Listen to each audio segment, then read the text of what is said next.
Good day guys! Meron pala tayong microwave na ito check. Ang concern ng customer ay nagmo-moist yung loob or kung minsan merong ipis na maliit. So ipapakita na rin natin kung paano baklasin ang pinto. Okay guys, let's do this!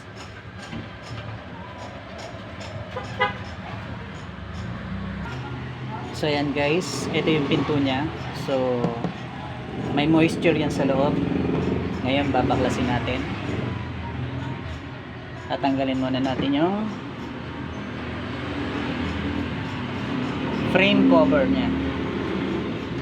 Okay guys, simulan na natin.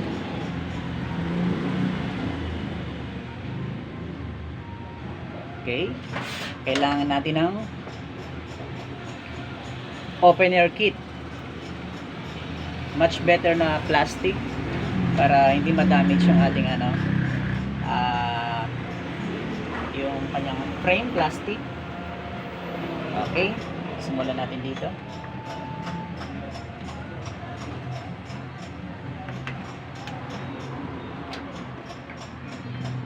Sisimulan muna natin yung mga gilid-gilid.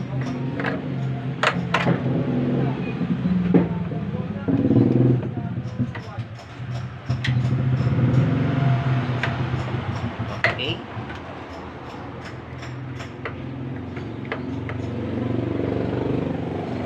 May clip yan guys.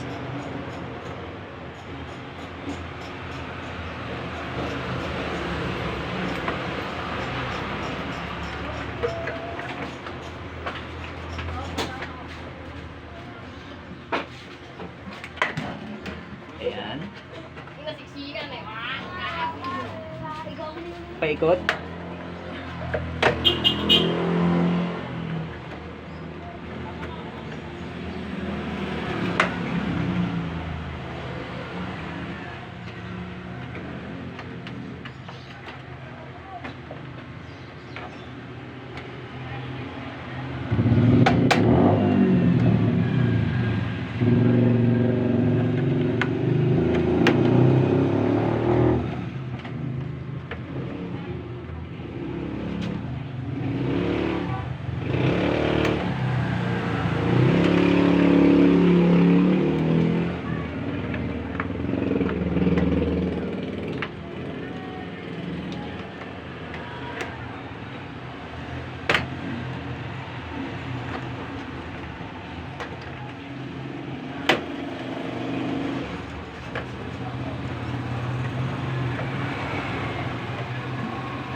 Medyo matigas lang kasi bago pa.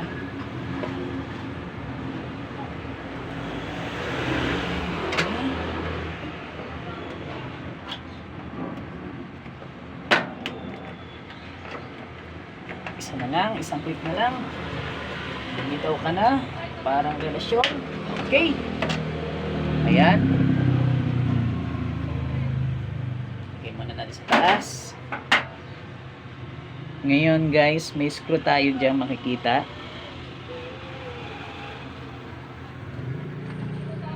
Yan. So paikot din yan.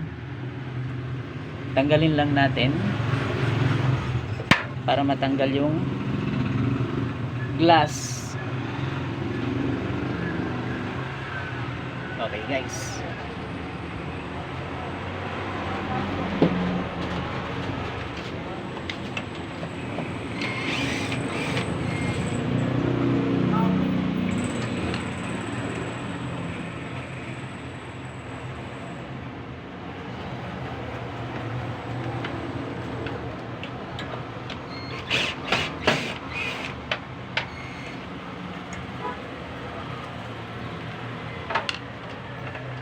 Ito palang screw ay nasa handle, nakakabit. So, okay,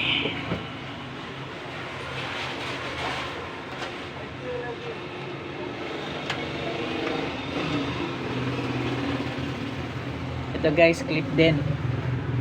May clip din tayong tatanggalin dito. Ayan guys. At ito. So Kailangan natin ng gumamit ng mas matibay na opening kit.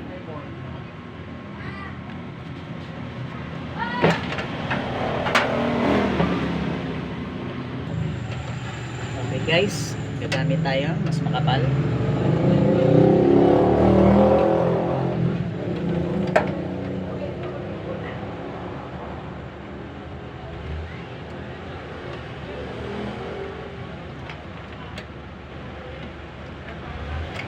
So hard.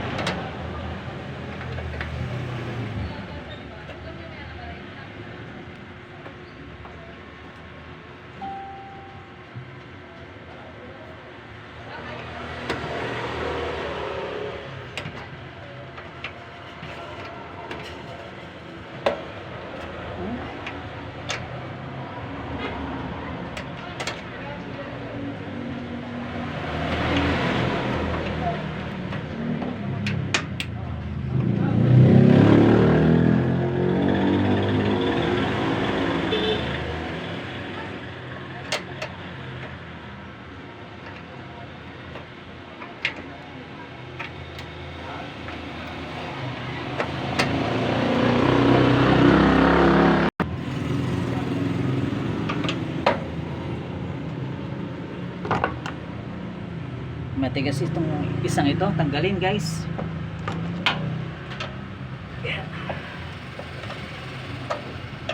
So gumamit na tayo ng plug, hindi gaya ng maliliit. Support na lang yung mga maliliit na toolkit. Pag umangat, kakalsuhan. And then sa part na hindi pa tanggal, doon tayo mag-concentrate.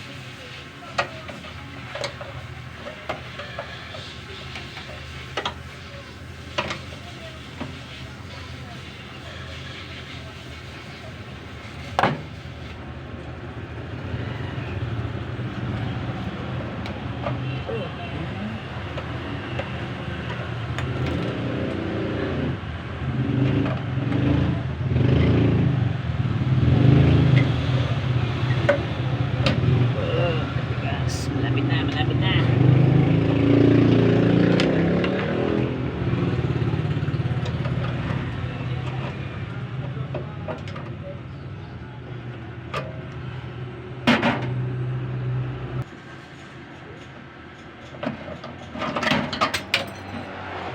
Okay guys, tanggal na. Ayan.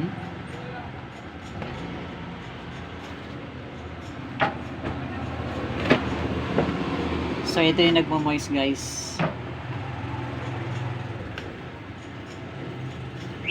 Tapos kung minsan pinapasok yan ng ipis na maliliit guys.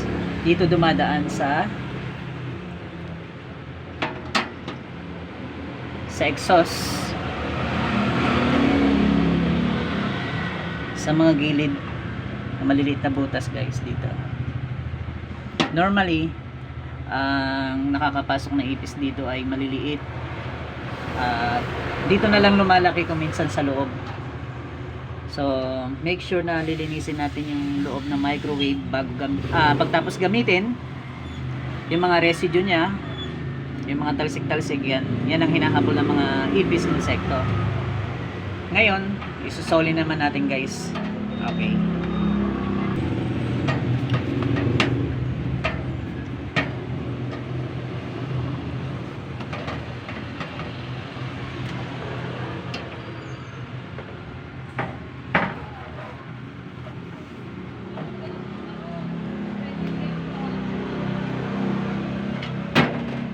Ayan, mas madali ang magsoli.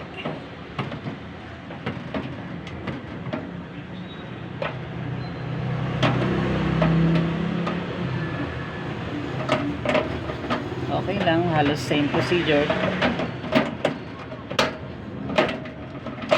Tutok lang natin yung mga lock.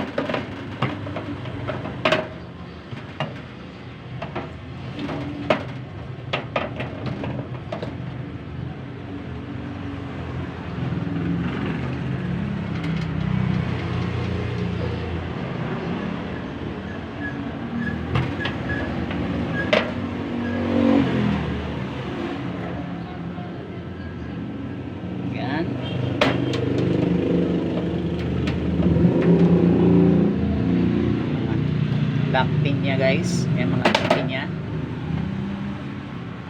Kailangan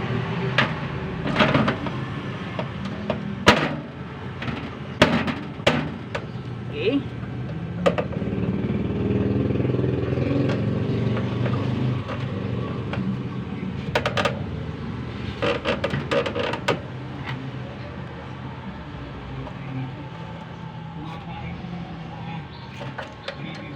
Gamitin natin ito para pumasok.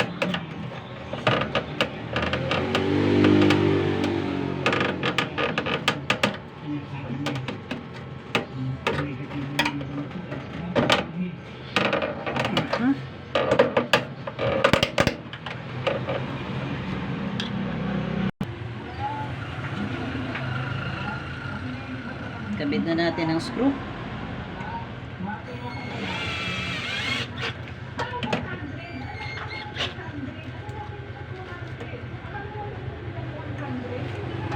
Tapos ayusin natin yung mga na-deform guys, hindi maiwasan.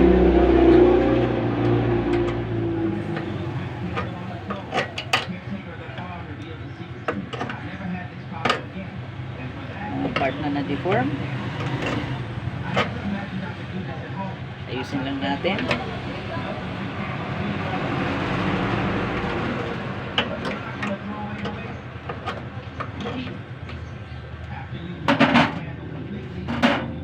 Okay, suli na natin.